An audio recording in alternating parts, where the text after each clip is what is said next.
Apesar de a pandemia de Covid-19 ter afetado de forma negativa diferentes setores da economia brasileira, como o varejo e o turismo, não é possível dizer que o mercado de energia solar sofreu com os impactos do surto do novo coronavírus. Pelo contrário, dados da Associação Brasileira de Energia Solar Fotovoltaica, a Absolar, mostram que a geração de energia elétrica através da luz do sol aumentou em 58% em 2020, na comparação com 2019. Em pleno crescimento, a indústria fotovoltaica é tema de livro lançado pelo Instituto de Energia da PUC-Rio. O Sol vai voltar amanhã, um espectro de análise sobre a energia solar fotovoltaica, é o resultado final de um projeto de pesquisa e desenvolvimento executado pela universidade em cooperação com a Petrogal Brasil. Dentre os temas trabalhados na publicação, foram analisadas as tecnologias, os impactos socioeconômicos, ambientais e regulatórios, além da cadeia produtiva de energia solar fotovoltaica no país. Para falar sobre o livro e sobre o atual momento que vive o setor, conversamos com Luiz Fernando Mendonça, engenheiro mecânico e coordenador técnico do Instituto de Energia da PUC-Rio, e com Marco Antônio Raikal, também engenheiro mecânico e pesquisador do IAPUC. Luiz, Marco, obrigado por aceitarem o nosso convite. Nós que agradecemos, obrigado. Obrigado pelo convite. Luiz, eu começo com você.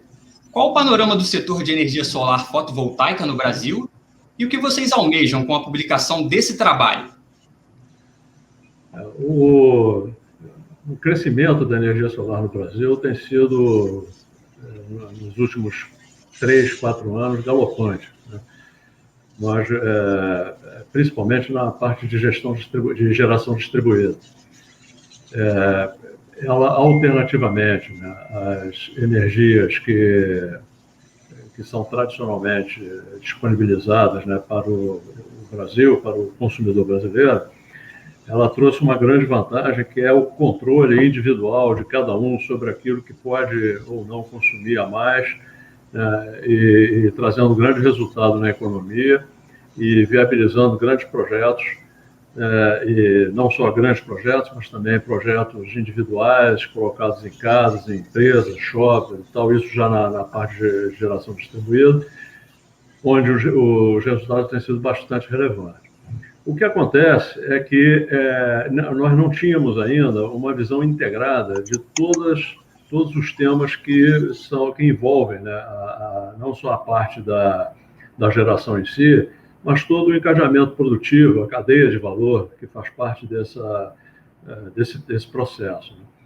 E o nosso projeto, ele, como você disse, com o funding, né, vindo da Petrogal Brasil e Galp, né, portuguesa, ele estudou exatamente isso. Então, o resultado do livro é uma visão bastante interessante, panorâmica, né, transversal, sobre todos os temas que envolvem a geração elétrica fotovoltaica.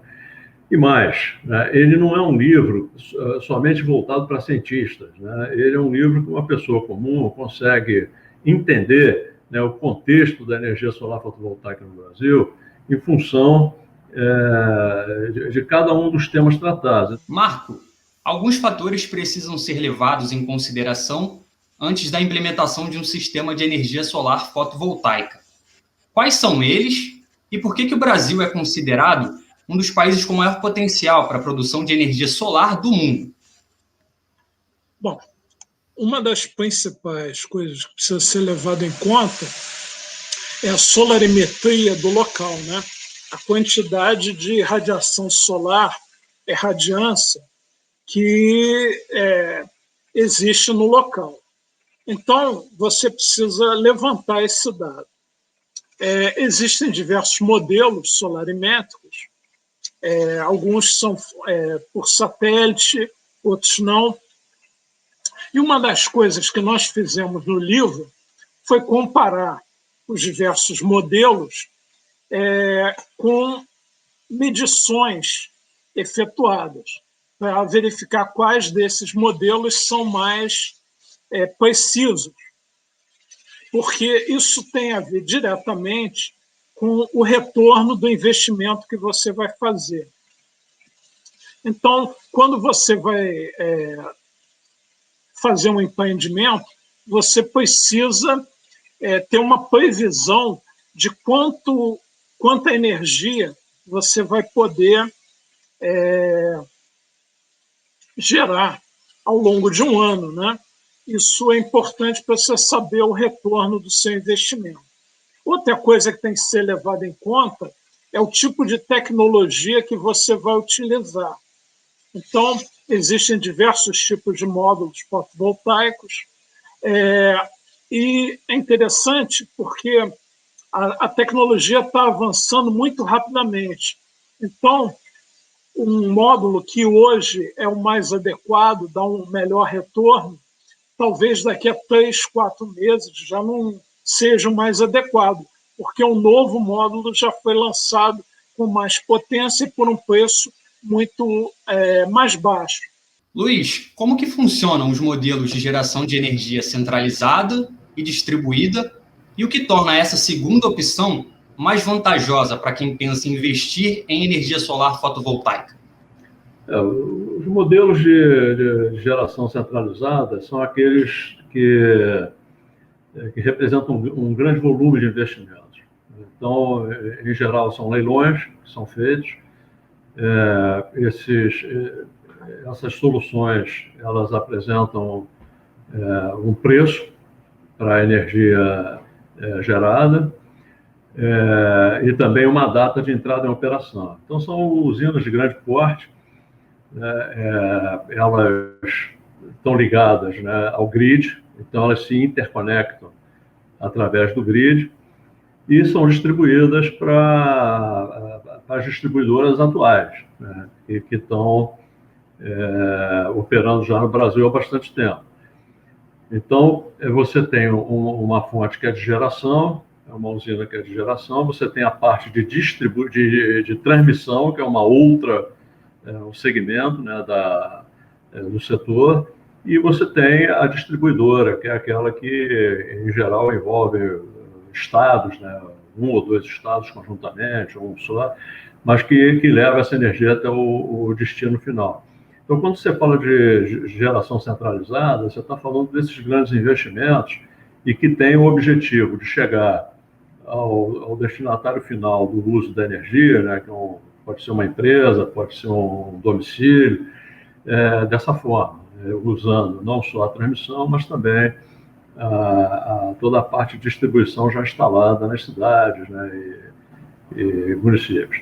Então, no caso da distribuída, não. No caso da distribuída, você tem uma geração, né, na sua própria casa, você tem o seu telhado, os telhados estão ficando azuis, né, como estão falando, você tem na sua casa lá a sua fonte de geração, ela é utilizada ali dentro, e você, em função da distribuidora, você tem uma forma de troca daquilo que você gerou e jogou para a distribuidora que você não usou, ele compensa num determinado período de tempo na sua conta de luz. Então, você vai pagar menos pela energia que você está usando, porque você está devolvendo para o sistema aquela que você está gerando na sua casa. Além disso, também a regulação, todo o marco regulatório dessa área vem sendo modificado constantemente, né? É claro que tem pressões de todas as partes interessadas, mas ele, de uma forma geral, ele vem sendo construído no sentido de promover o uso dessa fonte alternativa e renovável de uma forma bastante catalisadora. Essa pulverização da energia, essa liberdade de você usar a energia fotovoltaica de uma forma pessoal, né, ela traz grande desenvolvimento também para o setor. E aí gera muitas oportunidades de empresas de construção e montagem, fornecedores, engenharia e manutenção. Marco, como que o desenvolvimento das tecnologias utilizadas nas placas fotovoltaicas, né, nos módulos, se relaciona com o crescimento da área e os avanços alcançados pelo setor nos últimos anos? Nós estamos vivendo uma mudança de paradigma, né? sempre que você tem uma mudança na forma de se comunicar, isso já está dado pela telemática, né? A junção da internet com as telecomunicações, e uma mudança na maneira de você lidar com a energia, você revoluciona a sociedade, a civilização. Uma coisa que vai acontecer seguramente é a utilização maior dos carros elétricos, né? E para isso, você poder gerar a energia elétrica na sua casa, no seu telhado, controlar através da internet ou de alguma outra maneira, e você poder jogar no seu carro, você corta uma porção de intermediários, inclusive indústrias de petróleo, concessionárias de energia, e você aumenta o rendimento do sistema. Se você lembrar, no ano 2000, que é a coisa de 21 anos atrás, um módulo fotovoltaico, um conjunto de módulos, custava mais ou menos $1.000, $5.000 o quilowatt. Hoje em dia, nós estamos trabalhando com valores bem menores, tá? E então aqueles valores lá atrás, eles não viabilizavam o uso da energia fotovoltaica, como também da energia eólica, que também teve uma redução de custo muito significativa. Então, essas duas energias renováveis eram consideradas coisas de futuro, porque era muito caro você gerar energia através delas. Hoje em dia, não. Hoje em dia, tanto a eólica como a fotovoltaica, elas são muito competitivas. E elas conseguem ser mais baratas que a geração convencional por hidrelétrica. E, com certeza, a geração térmica. Então, a tecnologia fez com que, não só através do aumento do rendimento, né, desses equipamentos, mas como pela redução do custo, você pudesse viabilizar essas tecnologias. Luiz, para entender os impactos socioeconômicos positivos que uma usina centralizada de grande porte pode gerar, a pesquisa reuniu os indicadores sociais, econômicos e demográficos de 22 municípios brasileiros beneficiados por esse tipo de empreendimento. Quais foram as descobertas que vocês fizeram a partir da análise dos indicadores desses 22 municípios? O que tem, né, nós, aqui no Brasil, a gente precisa melhorar muito também o relacionamento entre investimento e benefícios advindos desse investimento. Foi uma dificuldade muito grande, né, para a gente poder correlacionar algo que estaria acontecendo dentro de uma determinada região com aquilo que efetivamente foi investido na base, né? Então, por exemplo, quando você investe em energia solar e em complementação às energias que você já tem disponibilidade, mantendo o sistema aceso, né, aceso aí, entre aspas, né, disponível por mais tempo, você consegue, por exemplo, ter um maior tempo das pessoas na escola, né? Então, se você perguntar quanto aumentou esse tempo, o pessoal não mede isso. Então, em correlação com aquele investimento. Então, o que nós vimos, né, de impactos é que na fase de implantação da usina, por exemplo, da central, né, da usina centralizada, a gente não consegue hoje, a menos do benefício econômico, na parte de geração distribuída, mensurar os impactos sociais e econômicos diretamente relacionados ao uso da energia solar fotovoltaica. Você consegue individualmente, no caso do net metering, então você vê que é uma economia de energia, que isso melhora o saldo credor no final do mês para cada um, melhora a renda das famílias, e as famílias podem gastar em outra atividade. No caso da centralizada, né, o que se verificou é que durante a fase de implantação do empreendimento, há um evidente aumento do nível de giro da economia naquele local. Em geral, são instalações que requerem muito pouca manutenção. Então, não há uma movimentação muito grande, né, que justifique assim, não, isso aqui, depois que estiver operando, vai dar um retorno muito grande para a sociedade. O que daria esse retorno seriam os impostos, porque você teria a geração de energia e os impostos em cima da geração de energia. Mas, muitas vezes, esses investimentos são feitos com isenção desses impostos por um período, ou suspensão. Tem uma suspensão dos impostos por um período. Então, você só começa a sentir algum tipo de benefício para o Estado quando chega mais à frente e aí começa o recolhimento.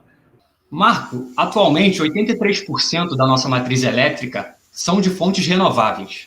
No entanto, a participação da energia solar nesse montante ainda é pequena, apenas 1,4%.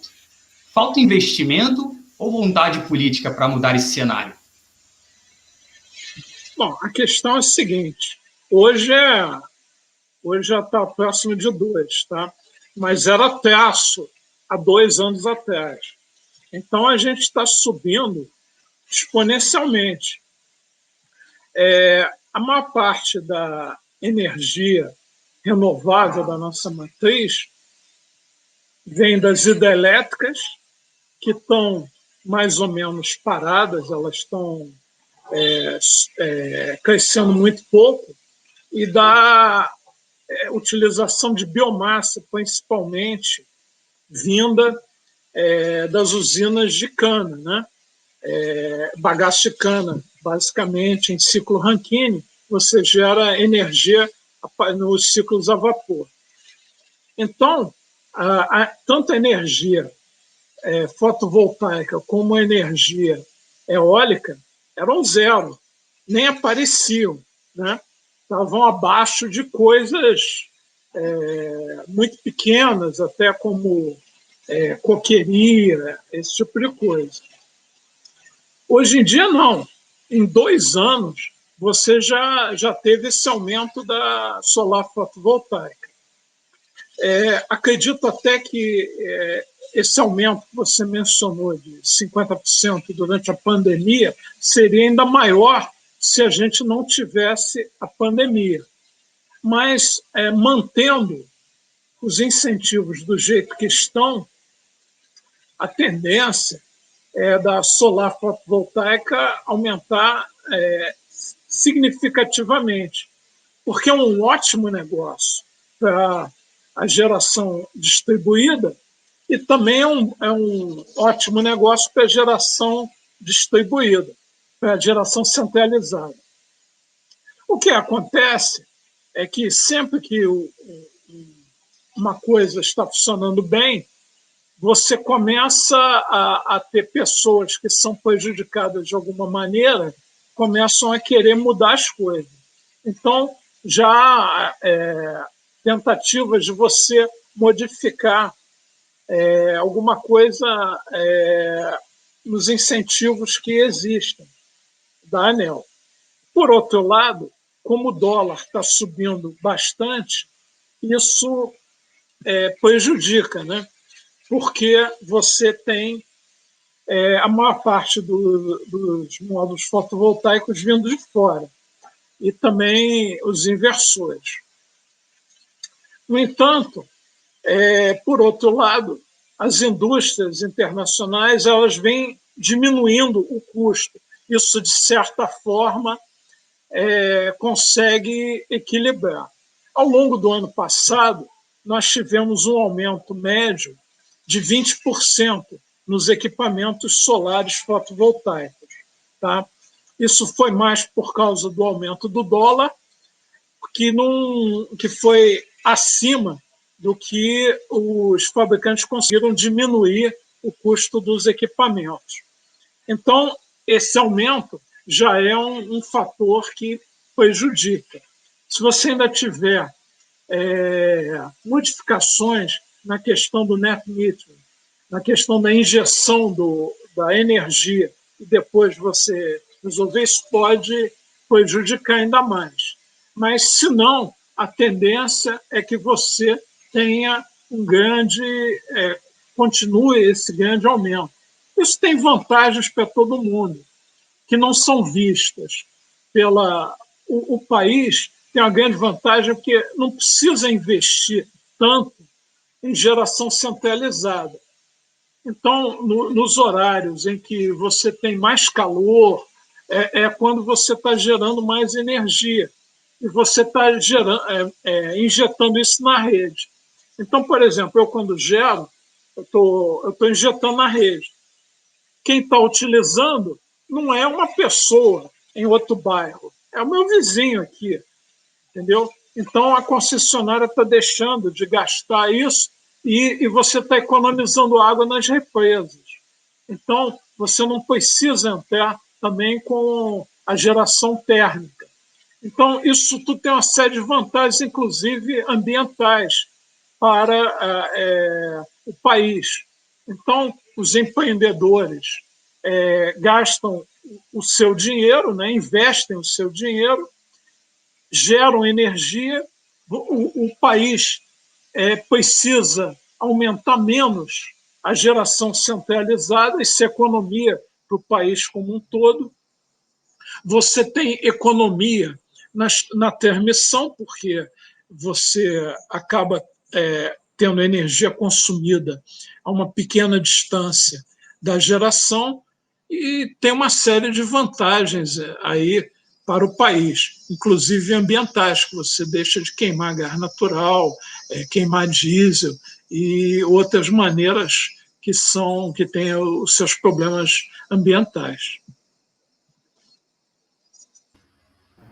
Queria complementar aqui uma parte que o Hackler falou, né, que é a questão da mudança da regulação, quando ele fala assim, tem alguma... O que acontece? Hoje tem um sistema todo implantado, tá certo? Com vários atores, várias partes interessadas, fazendo o seu papel, tendo suas receitas, suas despesas, seus resultados, ações em bolsa, ou seja, o mercado está definido. Está definido e tem um determinado status. A energia renovável, a eólica já em maior número, que teve benefícios e isenções ao longo do tempo de maior monta, cresceu bastante.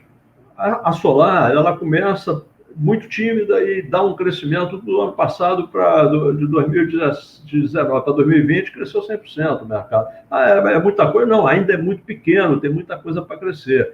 Mas isso cria um reordenamento da matriz. Criar um reordenamento da matriz nos próximos anos significa você modificar a configuração do mercado como ele está hoje. Como é que esse mercado vai funcionar no futuro? E aí começam as reações, começam as ações. Então, tem uma consulta pública, que é desde 2019, 025 da ANEEL, mudando a tributação, passando a taxar a energia solar. Você deve se recordar aí que teve um movimento até do presidente da República, falar, querem taxar o sol, não pode taxar o sol. Em função disso, porque tem esses movimentos de ordenar esse mercado para o futuro em função da entrada da energia solar fotovoltaica. Então, isso hoje também está em constante evolução, como eu mencionei anteriormente. Além da tecnologia que está crescendo muito forte em rendimentos, né, e a multijunção, hoje já é aplicada em satélite. Rapidinho ela vai ser aplicada aqui em painéis. Então, são coisas que estão acontecendo muito mais. E a regulação, em paralelo, está discutindo essa questão. Então, o mercado está em ebulição, né? Eu diria que desenhar esse mercado futuro é muito difícil no momento. Isso está mais ou menos descrito ali na página 296, 297 do livro, né, onde trata dessa questão dessa consulta pública. Pois não, Marco? É o seguinte, essas tentativas de você limitar as tecnologias novas, emergentes, mais eficientes, elas nunca dão certo. Elas podem funcionar durante um curto período de tempo. Mas é que nem a história, né? A Idade da Pedra não terminou por falta de pedra. Ela terminou porque novas tecnologias aconteceram e tornaram as pedras menos eficientes, né? Os metais se tornaram mais eficientes. Então, da mesma forma, uma civilização baseada no petróleo, e olha que eu trabalhei a vida inteira na indústria do petróleo, nós estamos tendo uma mudança de paradigma aí.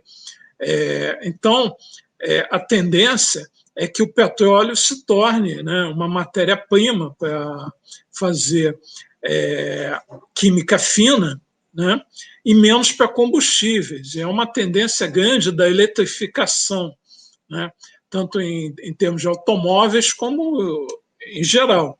Então, você pode tentar fazer o que você quiser, inclusive colocar impostos e tal, mas isso não se sustenta, porque não é eficiente. Luiz, dados divulgados em 2019 pelo Banco Mundial apontam que 10% da população global não tem acesso à eletricidade.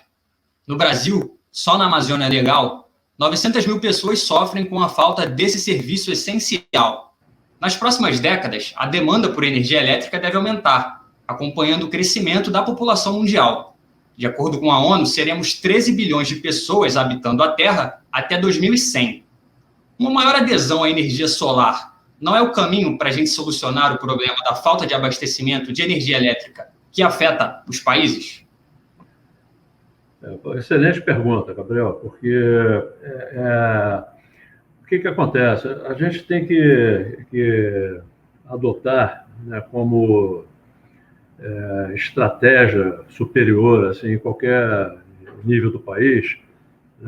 Do mundo eu não ouso falar, porque eu não conheço a realidade do mundo todo, mas aqui do nosso país é o uso inteligente de todas as fontes disponíveis.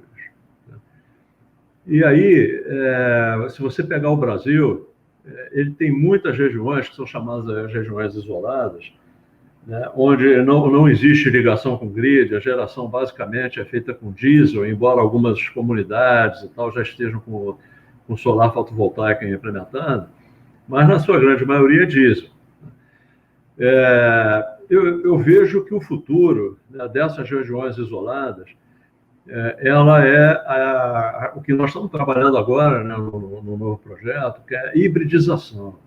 Você tem que ter uma usina híbrida, considerando todas as fontes disponíveis de energia. Você tem que usar o sol, se possível o vento quando ele estiver disponível, senão você usa o gás natural para gerar quando não tiver sol, você usa bateria, você pode usar hidrogênio verde, usa eletrolisador, ou seja, a sua solução tem que ser nesse sentido. A hibridização é a solução. A hibridização está sendo discutida agora pela ANEEL. Tem uma proposta de hibridização, mas é lento, né? O processo é lento, né? de ter o marco regulatório em função dessas muitas partes interessadas que estão atuando no mercado. Pois não. É o seguinte, existem diversas entidades que preparam cenários para a geração de energia do futuro até o ano 2100. Tem várias, né? Uma delas que eu posso citar é o World Energy Council. Eles fizeram dois cenários, né? Na verdade fizeram uma infinidade de cenários, mas dois, um mais ecologicamente orientado e o outro mais pau na máquina, né? Business as usual. E tanto um como o outro, quer dizer, você faz cenários porque a verdade vai estar numa coisa intermediária, provavelmente. Cenários são coisas mais extremas.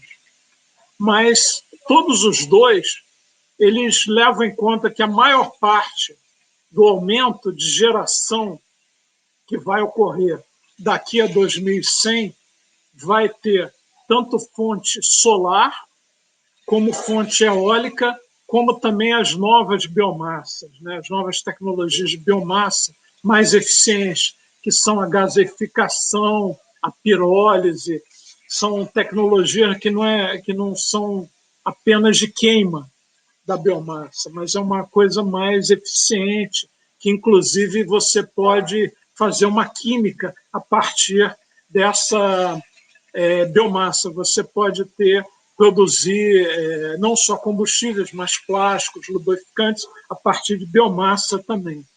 Então, com certeza, as energias renováveis elas vão ter um papel importante daqui até o ano 2100, a menos que tecnologias disruptivas, como a fusão nuclear, que está prevista para mais ou menos 2035, se desenvolvam. Então, nós temos no livro um capítulo inteiro sobre tecnologia de armazenamento, que não são só baterias. Tem uma infinidade de baterias, não só as baterias de lítio, que são as mais modernas, mas também outras tecnologias estão surgindo, como baterias de fluxo. São baterias muito grandes, que são adequadas para você ter em geração distribuída e você firmar a energia de determinados locais, juntamente com a hibridização. Bom, a gente está partindo para o final da nossa conversa e eu tenho mais uma pergunta para fazer. Vocês podem ficar à vontade para responder. Há quase 30 anos, na Conferência da Rio 92, a comunidade internacional reconheceu pela primeira vez que era preciso conciliar o desenvolvimento econômico com a utilização dos recursos naturais. De lá para cá, em prol do meio ambiente e das futuras gerações, as nações vêm reduzindo gradualmente a utilização de combustíveis fósseis, né, como o carvão mineral, na produção de energia elétrica. Eu queria saber qual é o balanço, né, que vocês fazem dessas últimas 3 décadas e quais são as expectativas para a indústria de energia solar fotovoltaica nos próximos anos. Eu vou começar aqui e depois vou passar para o Raiko. O petróleo, eu acho que ele teve assim, um papel. Ele foi pioneiro aí em várias tecnologias avançadas. Isso é um custo. O meio ambiente sofreu, pode ter sofrido. Ele vai dar espaço aí para renovável? Eu acho que sim.